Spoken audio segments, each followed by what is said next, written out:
Welcome to study blog. Study blog में आप सभी का स्वागत है। हम अध्याय 6 को आज पढ़ेंगे जिसका नाम है जल यानी कि वाटर। इससे पहले के सभी अध्याय को हमने पढ़ लिया है जिसकी वीडियो आपको प्लेलिस्ट में मिल जाएंगी, उसको जाकर के जरूर देखें ताकि आपके जो कंसेप्ट है वो बिल्कुल ही क्लियर हो जाए। जियोग्राफी के अलावा हमने सिविक्स, पोल साइंस, हिस्ट्री इत्यादि सब्जेक्ट पर भी वीडियो बनाई है जिसको आप प्लेलिस्ट में जाके जरूर चेक करें। अगर आपको वीडियो अच्छी लगती है तो वीडियो को लाइक करना बिल्कुल भी ना भूलें, शेयर करना तो बिल्कुल भी ना भूलें, और चैनल पर अगर आप नए आ गए हैं तो आपको पता है क्या करना है, वो लाल बटन को दबा करके फटाफट से सफेद कर दीजिए यानी कि उसको सब्सक्राइब कर लीजिए और बेल आइकन को ऑन कर लीजिए ताकि आने वाली वीडियोस की नोटिफिकेशन आपको टाइम पर मिल सके। तो चलिए बिना किसी देरी के चलते हैं इस अध्याय को पढ़ने के लिए जिसका नाम है जल यानी कि वाटर। जल का पृथ्वी पर सर्वाधिक विस्तार पाया जाता है यानी कि पृथ्वी पर सबसे ज्यादा क्या है तो जल, जलमंडल यानी कि पृथ्वी पर सबसे ज्यादा है। पृथ्वी पर सबसे पहले जीव की उत्पत्ति जल में ही हुई है। पृथ्वी पर फैले विशाल जल स्रोतों के समूह को जलमंडल कहते हैं। जल स्थल मंडल तथा वायुमंडल में भिन्न भिन्न रूपों में पाया जाता है यानी कि पानी जो है स्थल मंडल में अलग तरह से मिलता है, वायुमंडल में अलग तरह से मिलता है। जल का विभिन्न रूपों में रूपांतरण तथा पुनः जल के रूप में परिवर्तन होना जल चक्र कहलाता है। जल जो है अलग अलग रूप में रूपांतरण यानी कि चेंज हो जाते हैं और उसके बाद दोबारा वो रिवर्स भी होकर के पानी बन जाता है, जैसे कि जल जलवाष्प में कन्वर्ट हो जाता है फिर पानी बन जाता है। ये क्या कहलाता है? जल चक्र। जैसे जल का ताप की उपस्थिति में वाष्प बनना, फिर बादल बनना तथा पुनः वर्षा के रूप में वापस आना और जल का निर्माण करना, ये क्या कहलाता है? जल चक्र। जल चक्र निरंतर चलने वाली प्रक्रिया है। जल चक्र द्वारा जल का प्रभाव एक जलीय स्रोत से दूसरे जलीय स्रोतों में होता रहता है, जैसे नदी से वायुमंडल में, फिर वायुमंडल से सागर में। जल चक्र एक भौतिक प्रक्रिया है जिसमें वाष्पन, संघनन, वर्षण की क्रिया सामान्यता होती है। जल चक्र का संबंध मौसम तथा जलवायु से प्रत्यक्ष है यानी कि इससे ये डायरेक्टली रिलेटेड होता है। जल चक्र पृथ्वी के सभी जगहों पर जल की उपलब्धता को सुनिश्चित करने में मदद करता है। ये हमने पढ़ा जल के बारे में कुछ बातों को। इसके बाद है जल वितरण तथा प्रमुख स्रोत। तो पृथ्वी पर सर्वाधिक विस्तार जलमंडल का ही है, तथापि जल का वितरण तथा इसकी उपलब्धता भी एक समान नहीं है। उत्तरी गोलार्ध में स्थल मंडल की अधिकता है तथा दक्षिणी गोलार्ध में जलमंडल की अधिकता है। इस कारण पृथ्वी के दक्षिणी गोलार्ध को जलीय गोलार्ध भी कहा जाता है। याद कर सकते हैं आप इसको कि जलीय गोलार्ध किसको कहते हैं? गोलार्ध मतलब हेमीस्फीयर। तो दक्षिणी गोलार्ध में क्यों? क्योंकि इस एरिया में पानी सबसे ज्यादा है, जबकि ऊपर वाले एरिया में यानी इक्वेटर से नॉर्थ की तरफ अगर आप जाएंगे तो वहां पर ज्यादा स्थल मंडल है, लिथोस्फीयर यानी कि जमीन वगैरह है। जल की प्रकृति के आधार पर जल का वर्गीकरण खारे जल के स्रोत तथा मीठे जल के स्रोत के रूप में किया जाता है। खारे जल का स्रोत 97.3% है जो कि समुद्र में पाया जाता है। बताइए, पृथ्वी के ऊपर पानी है फिर भी पानी के लिए लोग जूझ रहे हैं, क्यों?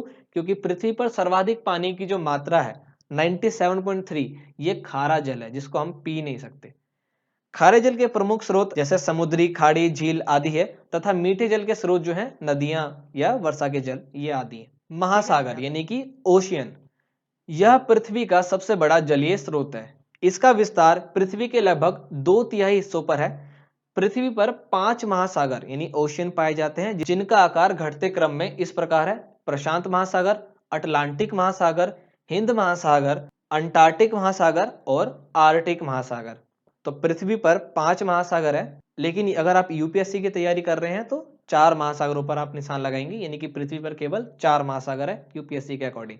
ठीक है, आइए इन सभी के बारे में पढ़ें। तो पहला है प्रशांत महासागर यानी कि पैसिफिक ओशियन। यह सबसे बड़ा और सबसे गहरा महासागर है। इसमें Aleutian, chloride, Japan, Benin, Moriyana व मिंडनाओ आदि गर्त पाए जाते हैं। सबसे गहरा गर्त कौन सा है? जैसे कि पृथ्वी का सबसे निचला हिस्सा कौन सा है? मेरियाना गर्त। इसके अंदर भी चैलेंजिंग पॉइंट है। ठीक है, ये कितना गहरा है समुद्र से? ये समुद्र से कितना गहरा है? तो 11,022 मीटर। आप ये याद रख सकते हैं। प्रशांत महासागर में स्थित बेरिंग जल संधि एशिया तथा अमेरिका को अलग करती है। प्रशांत महासागर में स्थित मनाकी पर्वत, हवाई द्वीप, सागर की सतह के नीचे स्थित है और इसकी ऊंचाई एवरेस्ट पर्वत से भी अधिक है। इसके बाद है अटलांटिक महासागर यानी अटलांटिक ओशियन। यह अंग्रेजी के एस अक्षर के समान है। इसकी आकृति कैसी है? अंग्रेजी के एस अक्षर की तरह, ये याद रखेंगे आप। यह विश्व के 2 विकसित भागों को जोड़ता है, अमेरिका के पूर्वी भाग तथा यूरोप के पश्चिमी भाग। अतः यह सर्वाधिक व्यस्त समुद्री मार्ग है। सबसे ज्यादा जो नाव वगैरह चलती है, जो शिप चलती हैं, वो अटलांटिक महासागर में ही चलती है। इसकी तट रेखा कटी फटी है, जिस कारण यहाँ बेहतर बंदरगाह पाए जाते हैं। बंदरगाह किसे कहते हैं? जहां पर समुद्री जहाज आकर रुकते हैं उसको क्या कहते हैं? बंदरगाह, अंग्रेजी में पोर्ट कहते हैं। अटलांटिक महासागर में हडसन की खाड़ी, बाल्टिक सागर तथा उत्तरी सागर पाए जाते हैं। इसके बाद है हिंद महासागर, इंडियन ओशियन। इस महासागर में बंगाल की खाड़ी, अरब सागर की खाड़ी, फारस की खाड़ी, मन्नार की खाड़ी आदि पाई जाती है। अंडमान निकोबार बंगाल की खाड़ी में स्थित है, जबकि लक्षद्वीप, दमन और द्वीप, मालदीव ये अरब सागर में स्थित है। और इंडियन ओशियन एकमात्र ऐसा ओशियन है, एकमात्र ऐसा महासागर है जो किसी देश के नाम पे रखा गया है, और वो देश कोई और नहीं बल्कि हमारा देश भारत यानी हिंदुस्तान है। उसके बाद है आर्कटिक महासागर। विश्व के प्रमुख 5 महासागरों में सबसे छोटा और उथला महासागर आर्कटिक महासागर ही है। इसमें बैफिन बे, बेरिंट सागर, ब्यूफोर्ट सागर, चुकची सागर, पूर्वी साइबेरियन सागर, ग्रीनलैंड सागर, हडसन बे, हडसन स्ट्रेट, कारा सागर, सफेद सागर और पानी के अन्य सहायक नदी निकायों को शामिल किया जाता है। तो ये तो हमने पढ़ा महासागर के बारे में। चलिए इसके बाद है महासागरीय परिसंरचना। महासागरीय जल कभी भी शांत अवस्था में नहीं रहता। महासागरीय धारा व जल सदैव गतिमान अवस्था में रहते हैं, यानी कि हमेशा ये मूव करते रहते हैं। महासागरों की गतियां विभिन्न प्रकार की होती हैं। महासागरीय धाराएं, ज्वार भाटा या तरंगे। इसके बाद है समुद्री जलधारा। एक निश्चित दिशा में महासागरीय जल के प्रभावित होने की गति को धारा कहते हैं, फ्लो कहते हैं। धारा को दिशा, गति एवं आकार के आधार पर प्रवाह धारा तथा विशाल धारा में वर्गीकृत किया जाता है। तो पहला है समुद्री जलधारा, ओशियन करंट। इसकी उत्पत्ति के प्रमुख कारण पृथ्वी का परिभ्रमण तथा गुरुत्वाकर्षण, महासागर का ताप, लवणता, घनत्व तथा बर्फ का पिघलना, वायुमंडलीय दाब, पवन, वर्षा, वाष्पीकरण, सूर्य ताप, तट की दिशा तथा आकार आदि है। यानी समुद्री जलधारा जो ओशियन करंट है, इसका जो कारण है वो क्या क्या है? तो महासागर का ताप, लवणता, घनत्व, बर्फ का पिघलना, भूमंडलीय दाब, पवन, वर्षा, वाष्पीकरण, सूर्यताप, तट की दिशा, आकार, ये सभी इसके प्रमुख कारण है। कारिलाइस बल के प्रभाव से उत्तरी गोलार्ध की जल धाराएं अपनी दाहिनी ओर और दक्षिणी गोलार्ध की जल धाराएं अपनी बाईं ओर मुड़ जाती हैं, परंतु हिंद महासागर में ऐसा नहीं होता। विषुवत रेखा से ध्रुव की ओर प्रभावित होने वाली जलधारा गर्म तथा ध्रुव से विषुवत की ओर प्रभावित होने वाली जलधारा ठंडी होती है। जलधाराओं का अपना महत्व है। ये गर्म तथा ठंड के मौसम का कारण बनाती है। जैसे उत्तरी अटलांटिक प्रभाव से पश्चिमी यूरोप में वर्षा होती है। ठंडी जलधाराएं सूखे का कारण बनाती हैं, जैसे वेनेजुएला जलधारा के कारण कालाहारी तथा फॉकलैंड जलधारा के कारण पेंटागोनिया के मरुस्थल का निर्माण हुआ। ठीक है, गर्म जलधारा जो होती है वो वर्षा करवाती है, जबकि ठंडी जलधाराएं जो होती हैं वो सूखा कर देती हैं। गर्म तथा ठंडी जलधाराएं आपस में मिलकर कुछ मत्स्य क्षेत्रों का निर्माण करती है, यानी कि वहां पर मछली जो है काफी ज्यादा उत्पन्न होती है। जैसे लेब्राडोर तथा गल्फ स्ट्रीम के मिलने से ग्रांड बैंक तथा जॉन जॉर्जेस बैंक का निर्माण हुआ। भारतीय मानसून के निर्माण में भी समुद्री जलधाराओं की महत्वपूर्ण भूमिका है। लेब्राडोर धारा, बेंजुला धारा, नारी धारा, क्यूराइल धारा ठंडी धाराएं हैं। गल्फ स्ट्रीम, क्यूरोसिवो, ब्राजील धारा, उत्तरी अटलांटिक ड्रिफ्ट, ये सभी गर्म धाराएं हैं। इसके बाद है ज्वार भाटा, इवेंटाइड्स। सूर्य तथा चंद्रमा की आकर्षण शक्तियों के कारण सागरीय जल के ऊपर उठने तथा नीचे गिरने को क्या कहते हैं? ज्वार भाटा। यानी कि सूर्य और चंद्रमा जब मिलकर के अपने अपने ग्रेविटेशन फोर्स से पृथ्वी को अपनी ओर आकर्षित करते हैं, तो पृथ्वी के सागर में जो जल है वो क्या हो जाता है? मूव हो जाता है। अगर वो ऊपर की ओर उठा उसको कहते हैं ज्वार, फिर नीचे की ओर गिरा तो भाटा। पानी ऊपर की ओर उठा तो ज्वार, नीचे की ओर गिरा तो भाटा। सतह से ऊपर गया पानी तो ज्वार, और दोबारा सतह पर आ गया तो भाटा। इस तरह से ज्वार भाटा। सबसे तगड़ा ज्वार भाटा पूर्णिमा और अमावस्या को आता है। इससे उत्पन्न तरंगों को ज्वारीय तरंग कहते हैं। ज्वार भाटा में चंद्रमा की आकर्षण शक्ति ज्यादा प्रभावी होती है, क्योंकि चंद्रमा जो है पृथ्वी के समीप है, जबकि सूर्य जो है पृथ्वी से दूर है। प्रत्येक 24 घंटे में 2 बार ज्वार भाटा आता है। जब सूर्य, पृथ्वी तथा चंद्रमा एक सीधी रेखा में होते हैं तो दीर्घ ज्वार आता है। इसे सिजिगी भी कहा जाता है। ऐसा केवल अमावस्या व पूर्णिमा को ही होता है, जैसा कि मैंने अभी बताया। तो अमावस्या तथा पूर्णिमा के दिन ज्वार भाटा को दीर्घ ज्वार भाटा कहते हैं। आगे है तरंगे। यह सागरीय जल में दोलन गति है। इसमें जलीय कण ऊर्ध्वाधर रूप में संचालन करते हैं। तरंग यानी कि वेव्स। तरंग का ऊपरी भाग शीर्ष तथा निचला भाग गर्त कहलाता है। प्रत्येक तरंग की एक विशेष लंबाई, ऊंचाई, वेग एवं तरंग आवर्त काल होता है। दो क्रमिक शीर्ष अथवा गर्तों के मध्य की दूरी क्या कहलाती है? तरंग दैर्ध्य। समुद्री जल के ऊपरी भाग के ऊपर नीचे दोलन को तरंग तथा लहर कहा जाता है। यानी कि समुद्री जल जब इस तरह से फ्लो करने लगता है तो इसको क्या बोलते हैं हम? दोलन। इसके बाद देखिए क्या है, तूफान में वायु चलने पर विशाल तरंग उत्पन्न होती है। भूकंप, ज्वालामुखी व जल के नीचे भूस्खलन के कारण महासागरीय जल अत्यधिक विस्थापित होते हैं। इसके कारण 5 मीटर तक की ऊंचाई की विशाल ज्वारीय तरंग उठती है, जिसे सुनामी कहते हैं। यानी जब पानी बहुत ही ऊपर उठ जाए। मैंने बताया ज्वार क्या होता है, भाटा क्या होता है। तो ज्वार मतलब जब सतह से पानी ऊपर की ओर उठ जाए, तो 5 मीटर की अगर ऊंचाई छू जाती है तो उसको क्या बोलते हैं? सुनामी। सुनामी जापानी भाषा का एक शब्द है जिसका अर्थ होता है पोताश्रय तरंगे। सुनामी आने का प्रथम संकेत यह है कि तटीय क्षेत्र के जल में तेजी से कमी आने लगती है, यानी पानी पीछे की ओर जाने लगता है और फिर विनाशकारी तरंगे उठने लगती है। पानी एक बार पीछे जाएगा और फिर अचानक ऊपर से उठ करके आएगा। अब तक का सबसे विशाल सुनामी 150 मीटर मापा गया था। ये तरंगे 700 किलोमीटर प्रति घंटे से अधिक की गति से चलती है। भारत व हिंद महासागर के क्षेत्र में अभी तक का सबसे विनाशकारी सुनामी 26 दिसंबर 2004 में आया था। तो ये था तरंग के बारे में। आइए आगे जानते हैं। इसके बाद है झील यानी कि लेक। झील जल के स्रोत हैं जो सामान्यतः चारों तरफ से स्थल से घिरे होते हैं। झीलों को अनेक प्रकार से विभाजित किया जाता है। तो पहला है भूकंपरित या अभिनत झील। ये कहां पर है? तो स्विट्जरलैंड की जेनेवो झील को कहते हैं। भ्रंश दरारी झील मृत सागर टांगानिका या बैकाल के अंदर है। केटर झील ये कहां पर है? तो टिटिकाका या लोनार भारत के अंदर। हिमानी निर्मित झील थीसो सिक्रू या देवताला। मानव निर्मित झील डकाई झील। ये इंपॉर्टेंट है, ये आपको याद रखना है कि मानव निर्मित झील कौन सी है। तो डकाई झील कहां पर है? ये भारत गुजरात के अंदर। आगे देखिए, लवणता के आधार पर झीलों का विभाजन खारे पानी तथा मीठे पानी की झील के रूप में भी करते हैं। कैस्पियन सागर विश्व की सबसे बड़ी खारे पानी की झील है। मोस्ट इंपोर्टेंट चीज आपको यहाँ पे पता चला, विश्व की सबसे बड़ी खारे पानी की झील कौन सी है? तो कैस्पियन सागर। बैकाल विश्व की सबसे गहरी झील है। विश्व की सबसे गहरी झील बैकाल। विश्व की सबसे बड़ी खारे पानी की झील कैस्पियन झील। ठीक है। तिब्बत पठार में स्थित थीसोसुकरू विश्व का सबसे ऊंचा झील है। ठीक है सर, ये भी आपको याद रखना है। पेरू तथा बेलोवियो की सीमा पर स्थित टिटिकाका सबसे ऊंची नौकागम्य झील है। भारत की अन्य प्रमुख झील जैसे कि वुलर डच झील जम्मू कश्मीर के अंदर है, सांभर, लून कर्नसर, पंचभद्रा, डीडीवाना राजस्थान के अंदर है, स्टेनले तमिलनाडु के अंदर, लोकटक मणिपुर के अंदर, कोलेक आंध्र प्रदेश के अंदर, वेम्बनाड झील केरल आदि जो है ये भारत की प्रमुख झीलें हैं। इसके बाद है नदियां यानी कि रिवर्स। तो नदियां जल की प्रमुख स्रोत, ये जल के निरंतर गतिशील स्रोत हैं। नदी के अंदर जल जो है निरंतर गतिशील होता है, मूव करता रहता है। सामान्यतः नदियां किसी न किसी रूप में सागर में मिलती हैं। भारत की नदियों को दो भागों में बांटा जाता है, हिमालय की नदियां तथा प्रायद्वीपीय नदियां। जो हिमालय से आ रही है हिमालय की नदियां, और जो द्वीपीय वाले हिस्सों से आती है उसे प्रायद्वीपीय नदियां।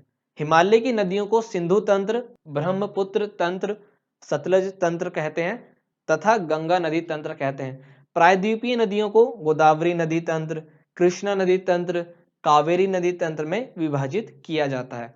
भारत के कुल अपवाह क्षेत्र के 77% भाग पर गंगा, ब्रह्मपुत्र, महानदी, कृष्णा तथा गोदावरी का विस्तार है। उत्तर भारत अथवा हिमालयी नदियां हिमाच्छादित प्रदेशों से निकलती है। ये नदियां बर्फ के पिघलने से अधिकांश जल प्राप्त करती हैं अतः ये वर्ष भर बहती रहती है। प्रायद्वीपीय नदियां वर्षा पर निर्भर करती है, इसलिए ग्रीष्म ऋतु में सूख जाती हैं। भारत की माही नदी कर्क रेखा को 2 बार पार करती है। मोस्ट इंपोर्टेंट चीज आपको यहाँ पे पता चला कि भारत की ऐसी कौन सी नदी है जो कर्क रेखा को 2 बार पार करती है, तो वो है माही नदी।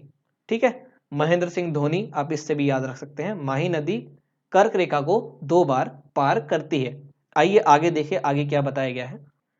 इसके बाद है विश्व की सबसे लंबी नदी नील नदी है जो अफ्रीका महादेश में बहती है, जबकि लंबाई के अनुसार दूसरी सबसे बड़ी नदी अमेजन नदी है।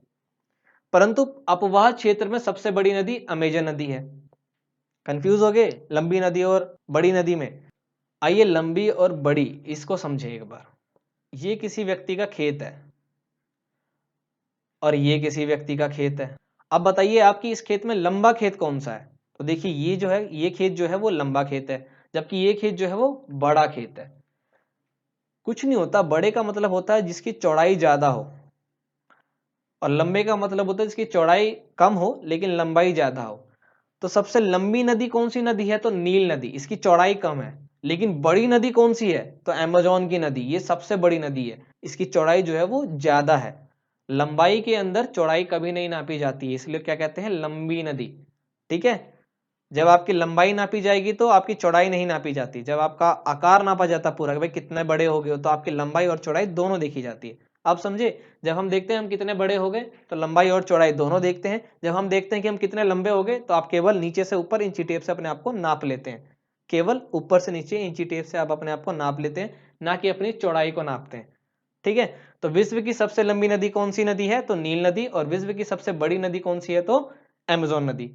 राइन नदी यूरोप का सबसे व्यस्तम आंतरिक जल परिवहन मार्ग है। इसे कोयला नदी भी कहा जाता है।